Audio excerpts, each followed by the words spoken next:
Hello నమస్తే. Social మీడియాలో బాగా ట్రిగ్గర్ అవుతున్నటువంటి ఒక కాంట్రవర్షియల్ టాపిక్ గురించి మాట్లాడదాము. ఇది అమెరికా ట్రేడ్ అడ్వైజర్ పీటర్ నెవారో ఎవరైతే ఒక అతను ఉన్నాడో, అతను నిన్న బ్రాహ్మిన్స్ అనే పదం వాడుతూ ఒక ట్వీట్ చేశాడు. బ్రాహ్మిన్ అనే ఒక పదం వాడుతూ ట్వీట్ చేశాడు. అది బాగా సోషల్ మీడియాలో ట్రిగ్గర్ అయింది. మన భారతదేశంలో బ్రాహ్మిన్స్ తక్కువ ఉన్నప్పటికీ బలంగా ఉన్నారు. ఓకే, వాళ్ళు తక్కువ ఉన్నారు, స్ట్రెంగ్త్ 2 or 4% స్ట్రెంగ్త్ ఉంటారు బ్రాహ్మిన్స్ భారతదేశంలో. But they are strong in economic, educationally and financially and పొజిషన్లో కూడా వాళ్ళు మంచి స్ట్రాంగ్ ఉన్నారు. కాబట్టి బాగా బ్యాక్లాష్ అయిపోయింది, బ్యాక్ ఫైర్ అయింది. వాళ్ళు ట్వీట్ చేశారు అమెరికన్ అతనికి.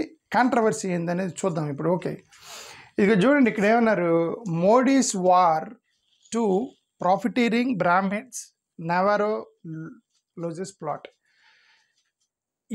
ఇప్పుడు అమెరికా భారతదేశం మధ్య ఒక గొడవ నడుస్తుంది టారిఫ్ మీద. దానికి సంబంధించి ఈ రష్యన్ ఆయిల్ కొనొద్దని అమెరికా వాళ్ళు భారతదేశానికి చెప్తున్నారు. మనోళ్ళేమో రష్యన్ ఆయిల్ కొని రిఫైనింగ్ చేసి యూరోపియన్ మార్కెట్లో అమ్మేస్తున్నారు. మనోళ్ళు లాభం వస్తుందని రష్యాలో డిస్కౌంటెడ్ రేట్ మీద కొని ఇండియాలో రిఫైనింగ్ చేసి దాన్ని యూరోపియన్ మార్కెట్లో లాభానికి అమ్ముతున్నారు. మనకి లాభం వస్తుంది కదా అని మనోళ్ళు చేస్తున్నారు దాన్ని. వీళ్ళు అమెరికా వాళ్ళు అంటారు, నువ్వు అలా కొనొద్దు, నువ్వు కొన్న డబ్బులతోటి ఉక్రెయిన్ వార్ జరుపుతున్నారు రష్యా వాళ్ళు. ఉక్రెయిన్లో లక్షల మంది చచ్చిపోతున్నారు. ఉక్రెయిన్ లక్షల మంది చచ్చిపోవడానికి America, Trump is doing war, Modi is doing war with Ukraine అని ఇండైరెక్ట్ కొన్ని స్టేట్మెంట్లు చేసుకుంటూ వచ్చాడు ఇతనేం స్టేట్మెంట్లు చేశాడు చూద్దాం. ఓకే, దాని రిలేటెడ్ ఆ కాంటెక్స్లో నిన్న ఇతని ట్వీట్ చేశాడు. ఇది ఏమన్నాడు, I would just simply say to the Indian people, మీ భారతదేశ ప్రజలకు నేను చెప్తున్నాను, ప్లీజ్ దయచేసి understand what's going on here. ఇక్కడ ఏం జరుగుతుందో మీరు అర్థం చేసుకోండి. You have got Brahmins profiteering at the expense of the Indian people. భారతదేశ ప్రజల యొక్క కాస్ట్ మీద బ్రాహ్మిన్స్కి లాభం వస్తుంది అనేది ఈయన స్టేట్మెంట్ చేశారు. We need to stop that. మేము దాన్ని ఆపుదాం అనుకుంటున్నాము. ఎలా ఆపుతారు అమెరికా వాళ్ళు? భారతదేశంలో బ్రాహ్మిన్స్కి లాభం వస్తుంది, భారతదేశ ప్రజలకు రావట్లేదు, మేము ఆపుతామంటే నువ్వెట్లా ఆపుతావు అనేది మనకు తెలియదు. అతను అన్నది ఇది statement. Peter Navarro White House trade adviser చేసిన ఒక స్టేట్మెంట్. ఇప్పుడు ఈ బ్రాహ్మిన్స్ మొత్తం గొడవ చేశారు, నువ్వు బ్రాహ్మిన్స్ మీద కులం మీద నువ్వు దూషించావు అని చెప్పి బ్రాహ్మిన్స్ మొత్తం చేస్తే, వీళ్ళు వైట్ హౌస్ నుంచి ఒక స్టేట్మెంట్ వచ్చింది. అదేంటంటే, బ్రాహ్మిన్స్ అంటే మీ ఇండియాలో ఉన్న కులం బ్రాహ్మిన్స్ గురించి మేము మాట్లాడలేదు. అమెరికాలో బోస్టన్ బ్రాహ్మిన్ అని ఒక గ్రూప్ ఉండిద్ది, బోస్టన్ బ్రాహ్మిన్ అంటారు. ఆ బోస్టన్ బ్రాహ్మిన్ అంటే రిచ్ పీపుల్ని, ఎలైట్ పీపుల్ని బోస్టన్ బ్రాహ్మిన్ అంటారు. బోస్టన్ బ్రాహ్మిన్ అనే దాన్ని ఎలైట్ పీపుల్ని, మిలియనీర్స్ని, కోట్లకు పడగనెత్తిన వాళ్ళని బోస్టన్ బ్రాహ్మిన్ అంటారు అమెరికాలో. వాళ్ళని అన్నాను అంటే కార్పొరేట్స్, ధనవంతులకు లాభం వస్తుంది, ప్రజలకు కాదు అన్న యాంగిల్లో అన్నాను తప్ప కులం అనేది మేము అనలేదు. మీ భారతదేశంలో కులం సంగతి మాకు తెలియదు అన్నారు వీళ్ళు అమెరికా నుంచి వచ్చినటువంటి ఒక స్టేట్మెంట్. బట్ నాకైతే ఇతను బ్రాహ్మిన్స్ని టార్గెట్ చేసినట్టుగా అనిపించింది. ఎందుకంటే వీళ్ళకి భారతదేశంలో జరుగుతున్న కులం గురించి తెలియదని పోవటం పొరపాటు. ఎందుకంటే రీసెంట్గా అమెరికాలో ఒక చట్టం చేశారు. అమెరికాలో కుల వివక్ష చూపించకూడదని ఒక చట్టం వేశారు. ఈ ప్రపంచంలో కులం అనేది ఒక పదం మన భారతదేశంలోనే ఉంది, ఎక్కడా లేదు. ఇదే బ్రాహ్మణ్, క్షత్రియ కులం అనేవి భారతదేశంలోనే ఉంది. అమెరికాలో చట్టం వేశారంటే అర్థమైంది, మన ఇండియన్స్ 30-40 లక్షల మంది ఉన్నారు అమెరికాలో. ఆ 30-40 లక్షల మంది అమెరికన్స్ మధ్య కులం వివక్ష జరుగుతుందని అమెరికన్ ప్రభుత్వానికి తెలిసి, ఇదిగా భయ్ మీ కులం ఉంటే మీరు ఇండియాలో చూసుకోండి, అమెరికాలో కాదని చట్టం వేశారు వీళ్ళు అమెరికాలో. అంటే they know very well, they are aware of caste system in India. ఒక చట్టం వేసిన వాళ్ళకి క్యాస్ట్ సిస్టమ్ ఏం జరుగుతుంది ఇండియాలో తెలియదా? వాళ్ళకి తెలుసు వాళ్ళకి. కాబట్టే బ్రాహ్మిన్స్ని ఇతను అని ఉంటాడని నా ఉద్దేశం. ఓకే, అతను నేను మిమ్మల్ని అనలేదు, నేను బోస్టన్ బ్రాహ్మిన్ అనే దాని గురించి అన్నాడు అనమాట. సరే, మిగతా లోపలికి వెళ్ళి చూద్దాం. ఇక్కడ అసలు కాంటెక్స్ట్ ఏంది, ఎందుకు అనాల్సి వచ్చింది అంటే, అదే చెప్పాను కదా, మనోళ్ళు అక్కడి నుంచి రష్యా నుంచి ఆయిల్ కొంటున్నప్పుడు మీరు ఓపెన్ మార్కెట్కి అమ్ముతున్నారు, మీరు రష్యా నుంచి ఆయిల్ కొనటం వల్ల ఉక్రెయిన్లో వాళ్ళు యుద్ధం చేస్తున్నారు, రష్యా నుంచి నువ్వు ఆయిల్ ఆపు అని చెప్పేసి అమెరికా అడిగింది. ఇండియా వాళ్ళు లేదు కుదరదు, మేము అక్కడి నుంచే కొంటామన్నారు. 50% టారిఫ్ వేస్తున్నానని అతను ట్రంప్ వేశాడు. ఈ కాంట్రాక్ట్స్లో వీళ్ళు చాలా ట్వీట్ చేశాడు ఇక పీటర్ నెవరో. ఈయనేమన్నాడు, Trump made adviser claims India's purchase of Russian oil funding Ukraine war. భారతదేశము ఉక్రెయిన్ వారికి రష్యాకి ఫండింగ్ చేస్తుందని ఒక పెద్ద ఎలిగేషన్ చేశాడు ఇతను. ఇంకడేమన్నాడు, you are cheating on US on trader. వ్యాపారంలో మా అమెరికాని మీరు చీట్ చేస్తున్నారు భారతీయులు అని చెప్పేసి ఇతనే చాలా ట్వీట్లు చేశాడు. నీకు నా 2-3 చూపిస్తున్నా. ఓకే, ఇట్లా ఈ రకరకాల ట్వీట్లు చేస్తున్నాడు ఇతను. ఈ కాంటెక్స్లో ఈ ట్వీట్ చేశాడు నిన్న. ఏం ట్వీట్ చేశాడు? గతంలో ఈయన ట్రంప్ కూడా ట్వీట్ చేశాడు. ట్రంప్ ఏం ట్వీట్ చేశాడు, India is not only buying massive amounts of Russian oil, they are then the much of oil purchased selling it on the open market for big profits. ఎవరు? Trump చేసింది అది. India వాళ్ళు Russia నుంచి oil కొనుక్కొచ్చి refining చేసుకొని లాభానికి వేరే open మార్కెట్లో అమ్ముకుంటున్నారు. దానివల్ల lakhs how many Ukraine people చనిపోయారో తెలుసా మీకు? You are feeding the Russian war machine. కాబట్టి మేము మీకు టారిఫ్ వేస్తున్నామని చెప్పి 50% టారిఫ్ వేసాడు ట్రంప్ మొన్న 1 వీక్ క్రితం. అప్పుడు అతను చేసిన ట్వీట్ ఇది. గతంలో ఈయన రూబియో కూడా ఏమన్నాడు, India buying Russian oil is our point of irritation అన్నాడు. ఇప్పుడు ఇండియాకి మాకు మధ్య గొడవ పాయింట్ ఆఫ్ ఇరిటేషన్ ఏంటంటే ఇండియా రష్యన్ నుంచి ఆయిల్ కొంటమే అనేది. ఇది బ్యాక్గ్రౌండ్. ఈ బ్యాక్గ్రౌండ్లో ఇతను ఈ స్టేట్మెంట్ చేశాడు. ఇక్కడ బ్రాహ్మిన్స్ అని అన్నాడు కాబట్టి ఇప్పుడు బ్రాహ్మిన్స్ మొత్తం కూడా సోషల్ మీడియాలో తిప్పుతున్నారు.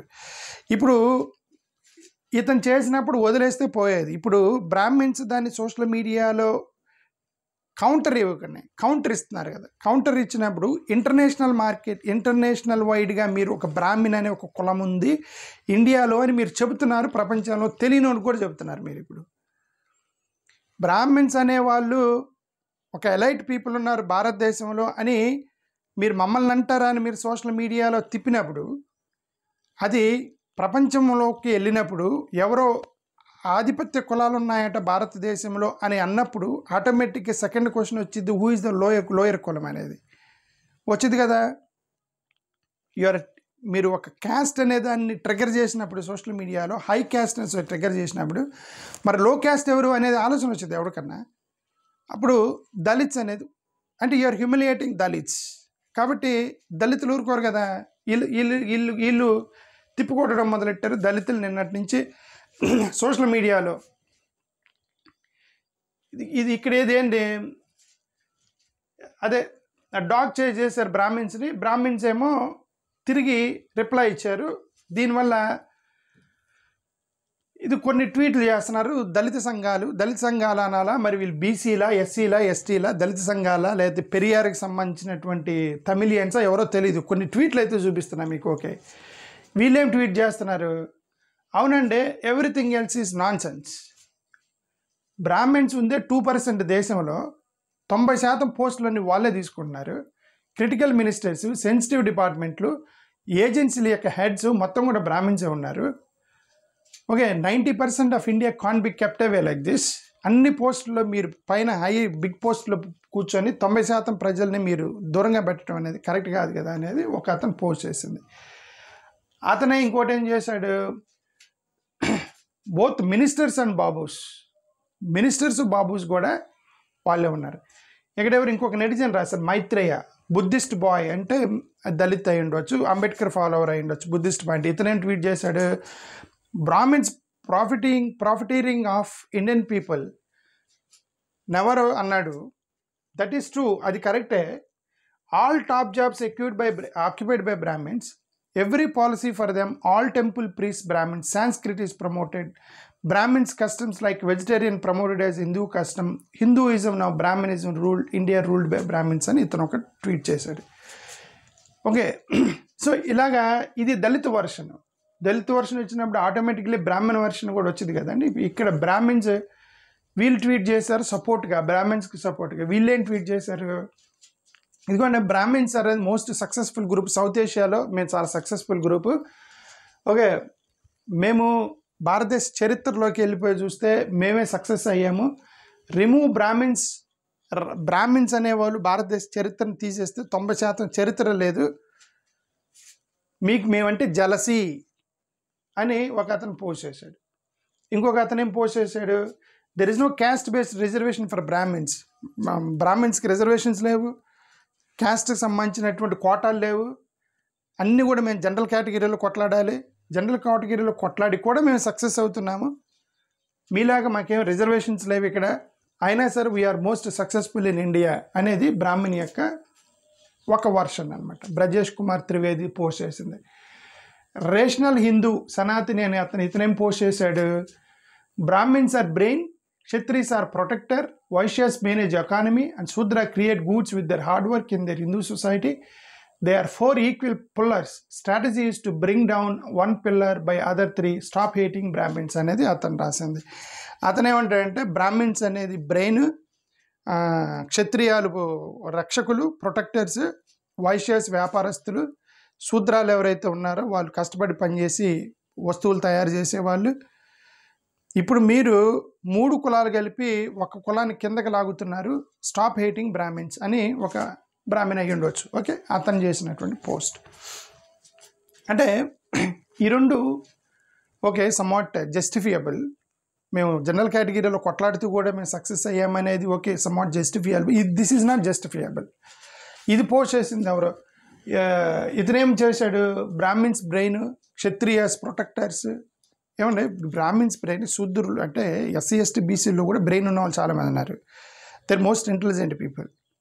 అంటే బ్రాహ్మిన్స్ బ్రెయిన్ అని నువ్వు ఫిక్స్ అయ్యకూడదు. బ్రాహ్మిన్స్ అనే వాళ్ళకే తెలివి ఉంది అనేది నువ్వు ఫిక్స్ అయ్యకూడదు. ఓకే, దళితులు కూడా చాలామంది తెలివి ఉన్న వాళ్ళు ఉన్నారు, ఎస్సీ ఎస్టీ బీసీలు బ్యాక్వర్డ్ కమ్యూనిటీస్ కూడా చాలామంది తెలివి ఉన్నారు. నిజం చెప్పాలంటే ఇప్పుడు బ్రాహ్మిన్స్ను డామినేట్ చేసి ఈ కమ్మారెడ్డి మన ఆంధ్రప్రదేశ్ యొక్క యాంగిల్లో చెబుతున్నా, తెలుగు స్టేట్ కాంటెక్స్ట్లో చెబుతున్నా, ఆంధ్ర తెలంగాణలో బ్రాహ్మిన్స్ను డామినేట్ చేసి ఈ రెడ్డి కమ్మ వీళ్ళిద్దరు ఆల్రెడీ ఓవర్కమ్ చేసేసారు బ్రాహ్మిన్స్ని. ఆల్రెడీ వాళ్ళిద్దరు శూద్రులు కదా, రెడ్డి శూద్రులు, కమ్మలు కూడా శూద్రులే కదా. శూద్రుడు బ్రాహ్మిన్స్ని డామినేట్ చేసి తన యొక్క పరిపాలన మాత్రం చేతులకు తీసేసుకున్నారు. ఇంకా మేము తెలుగుగలమని చెప్పుకోవడం అనవసరం నా ఉద్దేశం. ఓకే, అందరికీ తెలుగు ఉంటుంది, అందరూ ఈక్వలే, అందరూ కూడా ఎవ్రీబడి హ్యాస్ బ్రెయిన్ అనేది మనం ఒక ఫండమెంటల్ ఫ్యాక్ట్. హ్యూమన్ బ్రెయిన్ని మనం రెస్పెక్ట్ చేయాలి. There is nothing called Brahmins are brain and Shudras are hard workers, no nothing like that. Okay, Kshatriyas are protectors, ఇది కూడా రాంగ్. ఎవరు చెప్పారు క్షత్రియస్ ఆర్ ప్రొటెక్టర్స్ అని?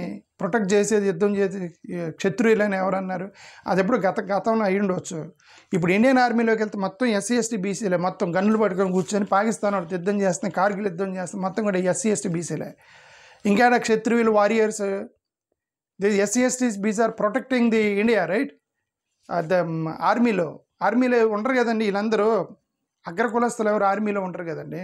ఆర్మీలో జవాన్లకు పనిచేసేది ఎస్సీ ఎస్టీ బీసీలే. పాపం వాళ్ళకి ఇచ్చే 20,000 30,000 జీతం కోసం ప్రాణం త్యాగం చేసి బోర్డర్లో నిలబడి కోటాడుతున్నాడు. సో కాబట్టి ఇంకా ఆ ఫిలాసఫీ నుంచి బయటకు వచ్చేయాలి మనం. ఇంకా ఆ ఫిలాసఫీని పట్టుకోవడం వల్ల ఈ గొడవలు వస్తున్నాయి, ఇది ఇన్ని కాంట్రవర్సీలు వస్తున్నాయి, కుల గొడవలు వస్తున్నాయి దేశంలో. ఇవన్నీ కూడా కరెక్ట్ కాదని నా ఉద్దేశం. ఓకే, వైశ్యాస్ మేనేజ్ ఎకానమీ అంటే మీకు వాళ్ళే వ్యాపారం చేయాలేముంది. ఇప్పుడు వ్యాపారం అందరూ చేస్తున్నారు కదా, కమ్మలు రెడ్డోళ్ళు మొత్తం చేస్తున్నారు కదా, ఇది సంగతి. ఓకే, ఇవన్నీ కూడా నేను సోషల్ మీడియాలో తిరుగుతున్నాయి అన్నమాట. మోరోవర్ ఓకే, రిజర్వేషన్ మీద, ఎలైట్ మీద, రిజర్వేషన్ లేకుండా ఎలైట్ మీద, జనరల్ క్యాస్ట్ మీద పైకి వస్తున్నారు. We appreciate, but fundamental ground level fact కూడా అర్థం చేసుకోవాలి. గ్రౌండ్ లెవెల్ ఫ్యాక్ట్ చూడండి. ఇది ఢిల్లీ యూనివర్సిటీలో ఒక దళిత ప్రొఫెసర్కి he was denied promotion because of his caste. Rohith Vemula case ఏమైంది? రోహిత్ వేముల కేసు కూడా he alleged that caste discrimination in the university. అంటే ఎక్కడికి వెళ్తే అక్కడ ఈ ఎలైట్ సెక్టార్స్లో, ఎడ్యుకేషన్ సెక్టార్ కానీ, బాలీవుడ్ కానీ, ఎక్కడైనా సరే ఒక ఎలైట్ సెక్టార్లో, ఎలైట్ ఇండస్ట్రీలో ఈ యొక్క వివక్షకు ఎదుర్కొంటున్నప్పుడు మీతో ఈక్వల్గా ఎలా వస్తారు వీళ్ళు? If it is a plain ground then they fight with you equally. When there is discriminated ground, it is very difficult for lower communities to compete with you, right? Moreover, practical ground level ఉన్న problems. ఇప్పుడు కాలేజీలో అందరూ ఉంటారు. కాలేజీలో మేము పాఠం చెప్పేటప్పుడు దాంట్లో అన్ని కులాల వాళ్ళు ఉంటారు అనమాట. ఎస్సీలు ఉంటారు, ఎస్టీలు ఉంటారు, బీసీలు ఉంటారు, బ్రాహ్మిన్స్ మొత్తం ఉంటారు. ఓకే, ఆబ్వియస్లీ ఈ యొక్క హైయర్ కులస్తులు ఎవరైతే ఉంటారో వాళ్ళకి obviously they will be very sharp, ఇంటెలిజెంట్గా ఉంటారు.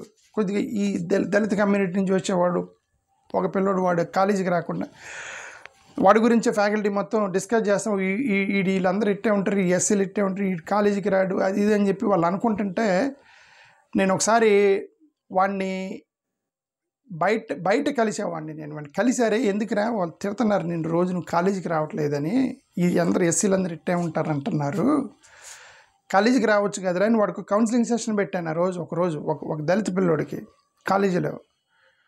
వాడు చెప్పిన కష్టాలు చూస్తే నాకే బాధ. వాడేం చెప్పాడు, ఏంటి మా అమ్మకి బాగాలేదు, నేను ఒక పూరు గుడిసెలో ఉంటా, అమ్మకి బాగాలేదు, మా అమ్మని చూసుకోవాలని చెప్పి నాకు బలవంతంగా పెళ్లి చేశారు. అంటే వాళ్ళ అమ్మకి బాగాలేదు అంటే అమ్మని చూసుకునేదాన్ని కోడల్ని తీసుకొస్తే ఆ కోడలు వాడికి పెళ్లి చేశారంటే 20 సంవత్సరాలకే, వాడు అప్పటికి ఎంబీఏ చదువుతున్నాడు అనుకోండి, ఈ వాడికి అప్పుడే పెళ్లి చేశారు. అమ్మకే భోజనం పెట్టాలన్నట్టు ఇప్పుడు భార్యకి కూడా భోజనం పెట్టాలి. వాడు స్టూడెంట్ భార్య తల్లిని పోషించాలంటే వాడు ఏం చేయాలి, వాడు పనికి పోవాలి, పనికి పోతే కాలేజీకి వస్తే పనికి పోతే వాడు కష్టాలు. వాడు ఎన్ని గ్రౌండ్ లెవెల్ ఫ్యాక్ట్స్ మన వాళ్ళకి అర్థం కావు. ఈ దళితులు అంతే, కాలేజీలకు రారు, అది చేయరు అని అంటే వాడు పడే కష్టాలు, ఈ బ్యాక్గ్రౌండ్ ఉన్నటువంటి కష్టాలు, ఆర్థిక ఇబ్బందులు, వాడు ఎలాంటి అట్మాస్ఫియర్లో ఎలాంటి కండిషన్స్లో ఉన్నాడు, ఇవన్నీ కూడా చూడండి. ఆ సొసైటీ ఎలా ఉండిద్దంటే society will think in their angle, ఆ వర్షన్ అర్థం చేసుకోరు అనేది నేను చెప్పడానికి ట్రై చేస్తున్నాను. ఓకే, సో అలాంటప్పుడు ఈజీగా మనం బ్లేమ్ చేయకూడదు. మీరు రిజర్వేషన్స్ తీసుకొని కూడా పైకి రాలేకపోయారు, రిజర్వేషన్స్ లేకుండా మేము సోషల్గా కంపీట్ అయ్యామనేది చెప్పకూడదు. ఎందుకంటే background you have to verify, దాన్ని బట్టి మనం చూడాలి. అందుకే కదా ఇప్పుడు క్యాస్ట్ సెన్సెస్ చేసి జనాభా ప్రాతిపదికన ఎవరి షేర్ వాళ్ళకి ఇచ్చేయండి అని చెప్పి ఒక రాయల్ గాంధీ చేస్తున్నటువంటి అదేదేదో మంచిగా, that is somewhat good. Okay, proportionate. ఇది ఇంకొకటి, ఇది మహువా మొయిత్రా కాంట్రవర్సీ కూడా, ఇది కూడా ఇంగ్లీష్ మీద వచ్చిన గొడవే. ఈమె కట్ ఆఫ్ అమిత్ షాస్ హెడ్ అనే ఒక పదం వాడింది, అది కాంట్రవర్సీ అయింది. ఎఫ్ఐఆర్లు పెట్టారు, ఏం మీద కేసులు పెట్టి పెద్ద పెద్ద వాళ్ళే మినిస్టర్లు ముఖ్యమంత్రుల స్థాయిలో వాళ్ళు రెస్పాండ్ అయ్యారు. ఈ మీద అమిత్ షా గారి హెడ్ అని తలకాయ నరకమంటే, కట్ ఆఫ్ ఈస్ హెడ్ అని పుట్ అండ్ టేబుల్ అంటే కత్తి తీసుకొని నరికి టేబుల్ మీద పెట్టాలని అర్థం వచ్చే విధంగా వాళ్ళు ఎఫ్ఐఆర్లు పెట్టారనమాట. యాక్చువల్గా ఆ మంది ఏంటంటే కట్ ఆఫ్ హెడ్ అంటే దాని అర్థం అది కాదు, తలకాయ నరకమని కాదు, ఇంగ్లీష్ ఈడియమ్స్ ఉంటాయి. ఈమెమంది idiots don't understand idioms. Mahua Moitra slams BJP అని ఈమె తిరిగి కొట్టిందంటే, ఈడియట్స్ డోంట్ అండర్స్టాండ్ ఈడియమ్స్. ఈమె ఈడియం ఏంటంటే what is the meaning of our idiom, so is off with his head అనేది షేక్స్పియర్ ఒక పుస్తకం కూడా రాశారు, ఆఫ్ విత్ హిస్ హెడ్ అని. Okay, off with his head అంటే క్యాపిటల్ పనిష్మెంట్ కిందకి వచ్చేది. Capital punishment, bring off his head, bring office with his head అని అంటే అర్థం ఏంటంటే అతనికి తప్పు చేసి ఉంటే చట్టపరంగా శిక్ష వేయండి, ఉరి శిక్ష వేయండి అని అర్థం యాక్చువల్గా ఇంగ్లీష్లో. ఏమేమంది మోడీ గారి కాంటెక్స్లో ఏమంది ఇక్కడ, మోడీ గారు ఇన్ఫిల్ట్రేటర్స్ బంగ్లాదేశ్లోకి వస్తున్నారని ఆగస్టు 15వ తారీఖున ప్రసంగం ఇచ్చారు. దానికి కారణం మమతా బెనర్జీ, తృణమూల కాంగ్రెస్ పార్టీ అని అన్నారు. కానీ బోర్డర్ వాళ్ళు, వేరే వాళ్ళు, బంగ్లాదేశ్ వాళ్ళు, మియాన్మార్ వాళ్ళు కనుక భారతదేశంలోకి వస్తే అది రాష్ట్ర ప్రభుత్వానికి సంబంధించింది కాదు, బోర్డర్ సెక్యూరిటీ అనేది నేషనల్కి సంబంధించింది. ఒకవేళ నిజంగా బంగ్లాదేశీలు కనుక దేశంలోకి చొరబడితే that is the failure of central government. Border security failure state రాష్ట్ర పోలీసులది కాదు. ఒకవేళ నిజంగా కనుక భారతదేశంలోకి చొరబడి ఉంటే మోడీ గారు, మీరు యూ అనే పదం, మీరు మోడీ గారు cut off his head and keep it is on table అంది అంటే అర్థం అతని మీద శిక్ష వేయండి, ఎంక్వైరీ చేసి శిక్ష వేయండి అని ఈమె అర్థం అని ఈమె కవరింగ్ ఇచ్చింది అనమాట. వీళ్ళకి ఇంగ్లీషే సరిగ్గా, ఇప్పుడు నార్మల్ ఇంగ్లీషే సరిగ్గా నాకు రాదు, నేనేదో మేనేజ్ చేస్తాను. ఓకే, మనకి ఇంగ్లీషే సరిగ్గా రాదు, ఈడియంతో మాట్లాడితే వాళ్ళకి ఏమర్థం అవుతాయండి. ఈమె ఇది ఇతను, నేను బ్రాహ్మణ్ అని చెప్పేసి నేను బోస్టన్ బ్రాహ్మణ్ అన్నాను, మిమ్మల్ని అనలేదని ఇతను ఈ అమెరికన్ ఎవరో అతని మాట మార్చి ఇది ఏమేమో కట్ ఆఫ్ ఈజ్ హెడ్ అంటే లేదు, నా మీనింగ్ నేను ఒక ఈడియంలో వాడాను, షేక్స్పియర్ ఈడియంలో వాడాను అంటే రిజైన్ చేయమని అర్థము. పుట్ ఆన్ హిస్ టేబుల్ అంటే రిజైన్ చేసి అతన్ని అనే అర్థం, తలకాయ నరకమని కాదు, మీకు ఇంగ్లీష్ రాదా అని చెప్పేసి ఈమె అంటే అదే చెప్తున్నా. మనకి ఇంగ్లీష్ రాకనే కదండి హిందీ నేషనల్ లాంగ్వేజ్ ఏమంటున్నాము, మనకి ఎవరికి ఇంగ్లీష్ రాదు. అందుకని హిందీ నేషనల్ లాంగ్వేజ్ ఏమంటున్నారు. మనకి హిందీ కూడా రాదు కాబట్టి లేదు ఇంగ్లీషే బెటర్ అని చెప్పి ఇంగ్లీష్ మనం కూడా సౌత్ ఇండియన్స్ ఓకే, వాళ్ళకి హిందీ వచ్చు కాబట్టి హిందీ నేషనల్ లాంగ్వేజ్. వాళ్ళకైనా మనకైనా ప్రాబ్లం ఇంగ్లీష్ రాదు, నాతో సహా మన ఎవరికి కూడా ఇంగ్లీష్ రాదు, మనం ఏదో మేనేజ్ చేస్తున్నాం అంతే. ఈ ఇంగ్లీష్ రాని వాళ్ళ దగ్గరికి వచ్చి ఇది వీళ్ళు ఈడియంలు వాడి ఇది మహువా వాళ్ళు శశి థరూర్ కాంగ్రెస్ సంబంధించిన ఒక శశి థరూర్ ఏం మాట్లాడుతారు ఎవరికి తెలియదు. అతను అమెరికా వాళ్ళ భాష అని అర్థమవుతుంది కానీ శశి థరూర్ భాష అర్థం కావట్లేదు. ఓకే, వీళ్ళందరితో గొడవ వీళ్ళతో వచ్చిన సమస్య ఇది. థ్యాంక్ యూ, నమస్కారం.